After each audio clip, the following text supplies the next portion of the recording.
Joining us now, Washington correspondent for the Jewish News Syndicate, Mike Wagenheim. Thank you for your time. So as we hear kind of these conflicting reports, what do we know about the damage and the president's characteristic that it was obliterated? Is there evidence to back up that report and assessment?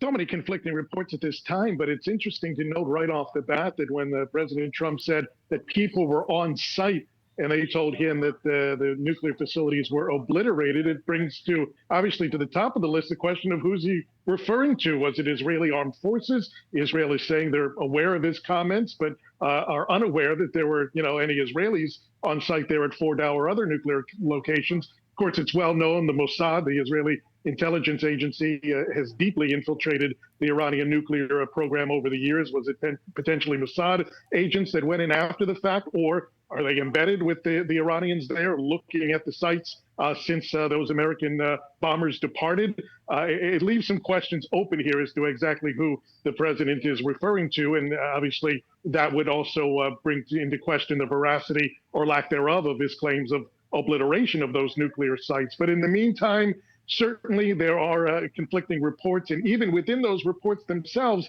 the DIA report, the Defense Intelligence Agency report that leaked here in the United States, Pete Hegseth, the defense secretary, said that the media is essentially cherry-picking elements of that report that show that maybe the destruction was on the lower end of the spectrum rather than the portions of the report that said it was on the higher end of the spectrum. So even reporting within the reports are giving conflicting messages right now. The bottom line is the battle damage assessments are still underway. And yes, the president is certainly right in a sense. You can only tell so much from satellite pictures. And unless and until there are actual boots on the ground, so to speak, looking at things from below the surface, it's really difficult to come up with an accurate estimation. Meanwhile, if you're the Iranians right now, you've got to be thinking to yourselves, number one, you want to play to your domestic base and say, hey, we're still strong. The Americans didn't do that much damage. We remain resolute. On the other side, in order to keep the pressure off from potentially more attacks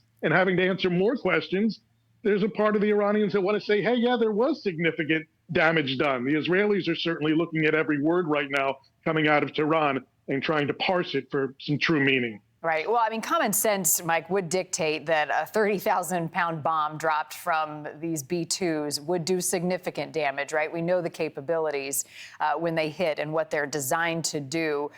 Iran, for its part, says that its nuclear program continues and the nation is stronger than before. The question was asked whether or not he would expect Iran to sign an agreement in its pursuit of its nuclear program, saying that they no longer will do this in secret. How likely is that? What would have to happen for that to take place? As you mentioned, there's no doubt there was damage done. The question remains open. How much of the nuclear material did Iran get out in advance, if any? Trump says we hit them so hard and so fast they didn't have time. Prime Minister Benjamin Netanyahu of Israel suggested that the Israelis have intelligence on possible operations to have gotten that material out ahead of time.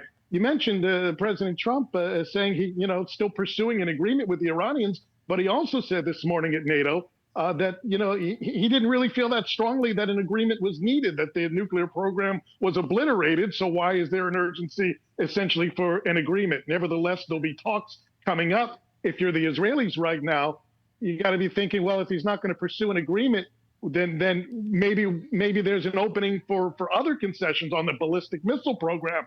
The French ambassador to the United Nations mentioned yesterday in a Security Council meeting about possible snapback sanctions being implemented by the Security Council if Iran doesn't come clean on its nuclear program and its dealings with the International Atomic Energy Agency. So whether there are talks going forward between the Americans and the Iranians or not, I'm sure from Jerusalem, they're still going to push for other concessions, other measures to keep contained other elements of Iran's weapons programs, whether they be nuclear, ballistic, or otherwise. Yeah, safe to say, you're right, Mike. There are a lot of chess pieces still being moved around here. Mike Wagenheim, thank you so much, sir.